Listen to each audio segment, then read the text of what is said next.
Bonjour à toutes et à tous et bienvenue dans ce nouvel épisode de WWE News.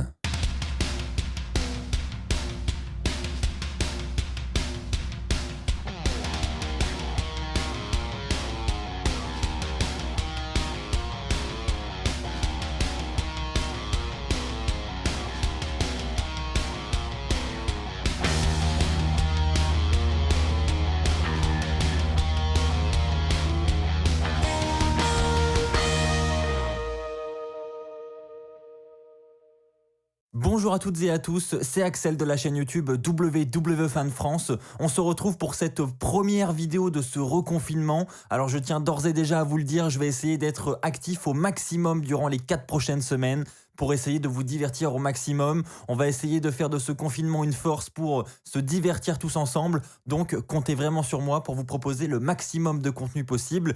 Et on commence dès aujourd'hui avec ce premier épisode de WWE News où j'ai de grosses infos à vous révéler parce que effectivement hier nous avions la conférence aux actionnaires de la WWE et durant celle-ci beaucoup d'annonces majeures ont été effectuées par Vince McMahon.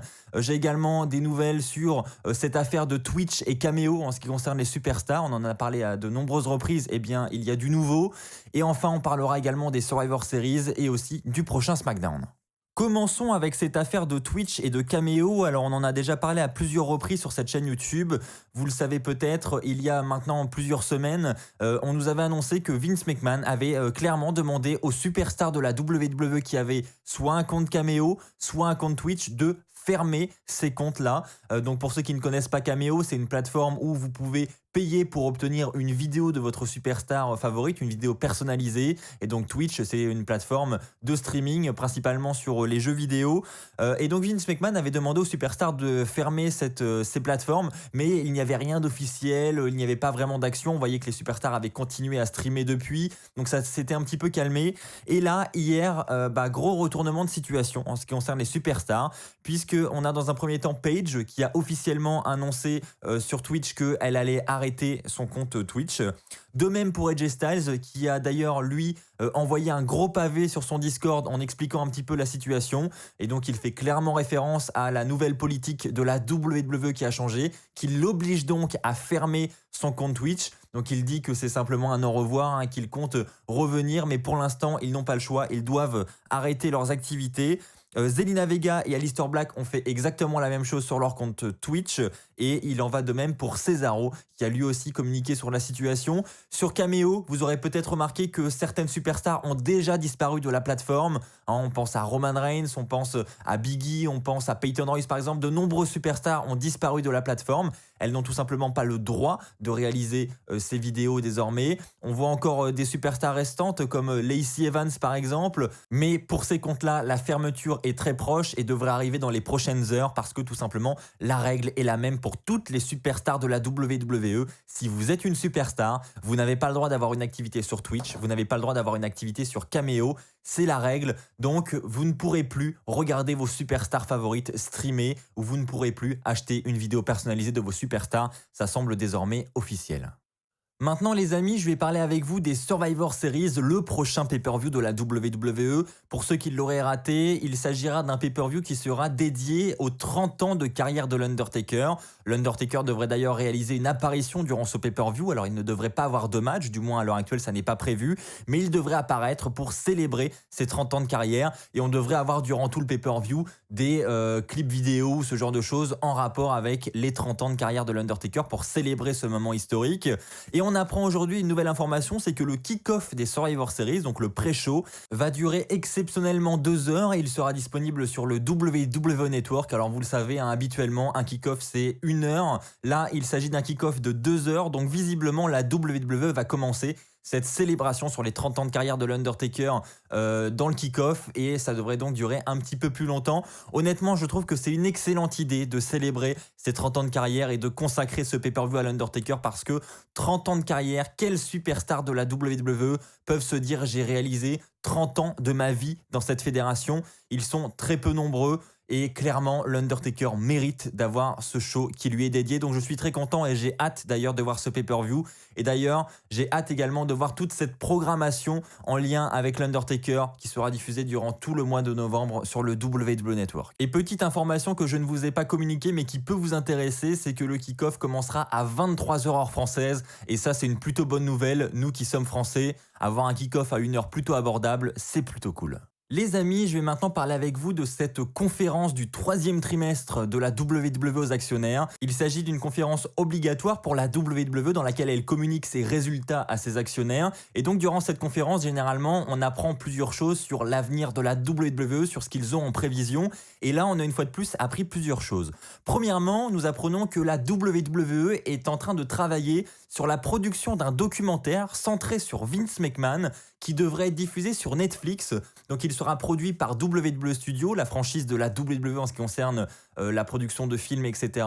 Et donc on devrait avoir un documentaire en plusieurs épisodes sur la vie de Vince McMahon. Alors je ne sais pas ce que vous en pensez, mais moi j'ai hâte de voir ça parce que je suis persuadé que ça va me passionner et je suis vraiment très intéressé par ce qu'a réussi à construire Vince McMahon. Je trouve ça incroyable. Donc j'ai hâte d'en savoir plus et je trouve que c'est une excellente idée.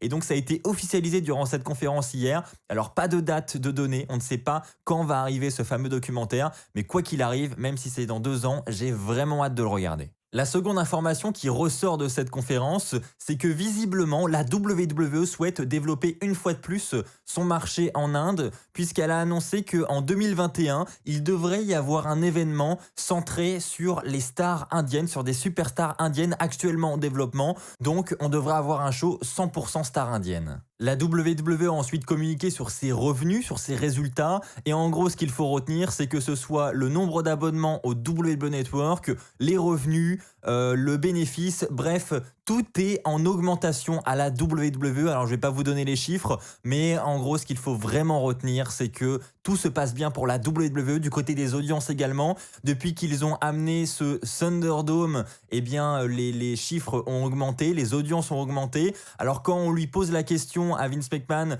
sur les audiences, sur comment il explique cette baisse d'audience, il dit que désormais, quand on parle d'audience, il ne faut pas uniquement regarder les contrats avec la télévision, il faut aussi regarder toutes les autres plateformes, YouTube, tous les réseaux sociaux qu'il y a autour, et visiblement ça marche très très bien pour la WWE. On le sait d'ailleurs, la chaîne YouTube de la WWE atteint des nombres de visionnages et des nombres d'abonnés records dans le monde du sport. Donc c'est que ça marche plutôt pas mal pour la WWE en ce moment. Ils ont ensuite parlé du contrat avec l'Amway Center, le lieu où est le Thunderdome de la WWE, le lieu où ont lieu tous les shows chaque semaine. Et donc vous le savez, le contrat se termine très bientôt et donc on leur a posé la question comment ils voyaient les choses après la fin de ce contrat. Ils ont tout simplement dit que vu l'épidémie actuelle, de nombreuses salles aux États-Unis sont libres et donc ils ne vont pas avoir de soucis à trouver une salle qui peut accueillir le Thunderdome. Et donc en gros ce qu'il faut retenir, c'est que si le contrat s'arrête, s'ils n'arrivent pas à le renouveler, ils vont tout simplement trouver une autre salle, probablement dans un autre état des États-Unis, où ils vont installer le Thunderdome et où ils vont continuer le show. Donc le seul problème, c'est de trouver une salle disponible en location, ce qui n'est pas un problème vu le nombre de spectacles annulés et vu le nombre de salles libres à l'heure actuelle. Et donc en ce qui concerne le retour des shows à la normale avec un public, ils ont tout simplement dit qu'ils ne pouvaient pas donner de date, ils ne savent pas avec l'épidémie. Mais en revanche, une chose est sûre, c'est qu'ils veulent reprendre ce dispositif des shows en direct avec des fans le plus rapidement possible. Et enfin, une dernière information qui a été communiquée durant cette conférence, c'est que visiblement Vince McMahon a envie de vendre ses programmes à d'autres diffuseurs. Il est dit qu'il veut bien sûr maintenir le WWE Network, mais ils sont prêts à produire du contenu exclusif au WWE Network, mais après à revendre ce contenu à d'autres diffuseurs, ce qui pourrait par exemple être une bonne nouvelle pour nous Français. On pourrait peut-être voir arriver à la télévision de nouveaux programmes de la WWE. Après, il y aura évidemment une histoire de budget, une histoire de coût, donc rien n'est sûr évidemment, mais en tout cas, sachez que c'est la volonté de la WWE. Les amis, parlons maintenant de ce catcheur, de cette superstar de la WWE qui vient tout juste de changer de nom. Une fois de plus, il s'agit d'un nom composé qui a été réduit en un seul mot. Voilà, c'est vraiment l'activité favorite de la WWE, diminuer au maximum le nom de ses superstars. Honnêtement, je comprends toujours pas l'intérêt. Il s'agit de Matt Riddle, le pauvre Matt Riddle qui va désormais s'appeler seulement Riddle. Alors honnêtement, je ne vois pas en quoi c'était choquant qu'il ait le nom Matt Riddle. Je ne comprends pas ce changement. Je trouve que Riddle, voilà, c'est tout de suite moins vendeur. Je sais pas. Personnellement, je suis beaucoup moins fan et je préférais le nom complet Matt Riddle. Mais sachez que désormais, à la télévision, vous verrez tout le temps le nom Riddle lorsque Matt Riddle fera son entrée. Je précise que c'est bel et bien officiel. Si vous allez sur le site officiel de la WWE, vous allez dans la rubrique Superstar et vous verrez que le profil de Matt Riddle s'appelle désormais Riddle. Et enfin, pour terminer les amis, petite preview rapide de l'épisode de SmackDown qui est prévu pour demain soir. On a seulement un point d'annoncé par la WWE, mais qui est assez intéressant, c'est que Jey Uso s'exprimera sur les conséquences de sa défaite face à Roman Reigns à Hell in a Cell. Donc, ce qui est intéressant là-dedans, je trouve, c'est que visiblement, on apprend que la rivalité entre Jey Uso ou la famille Uso et Roman Reigns n'est pas terminée. Ça devrait donc continuer. On ne devrait pas avoir de nouveaux challengers demain. On devrait avoir un programme qui continue entre les deux. Personnellement, j'ai peur que ça devienne un petit peu redondant, mais je me dis aussi, le prochain pay-per-view, c'est les Survivor Series. On sait que Roman Reigns va affronter Randy Orton, et donc on n'aura pas de match pour le titre universel en fait au prochain pay-per-view.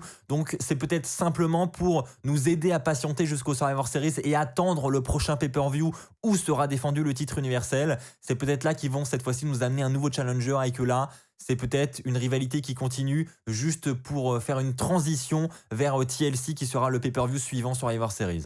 Voilà les amis, c'est ainsi que s'achève cette vidéo WWE News. Encore une fois, je vous souhaite un bon courage à toutes et à tous pour ce nouveau confinement. On va le réussir ensemble, comptez sur moi. On se retrouve très très vite pour de nouvelles vidéos. D'ici là, portez-vous bien. N'oubliez pas le pouce bleu, n'oubliez pas de vous abonner et on se retrouve très très vite. Surtout, n'oubliez pas d'être toujours très très fier d'être fan de catch. Allez, bye tout le monde.